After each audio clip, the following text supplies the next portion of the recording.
বাংলাদেশের একমাত্র প্রবাল দ্বীপ সেন্ট মার্টিন। নীল সমুদ্র, প্রবাল আর মনোমুগ্ধকর সৌন্দর্যের জন্য প্রতি বছর হাজারো পর্যটকের ভিড় জমে এখানে। কিন্তু এই সৌন্দর্য কি ধীরে ধীরে হারিয়ে যাচ্ছে?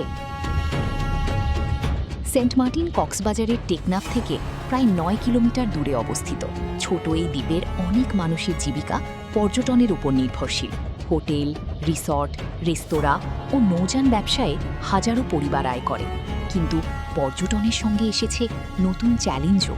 অতিরিক্ত পর্যটকের চাপ, প্লাস্টিক বর্জ্য, অপরিকল্পিত নির্মাণ এবং পরিবেশের প্রতি অসচেতন আচরণ দ্বীপের প্রাকৃতিক ভারসাম্যের উপর প্রভাব ফেলছে। প্রবাল অত্যন্ত সংবেদনশীল। এগুলো ক্ষতিগ্রস্ত হলে শুধু দ্বীপের সৌন্দর্যই নয়, সামুদ্রিক জীববৈচিত্র্যও হুমকির মুখে পড়ে।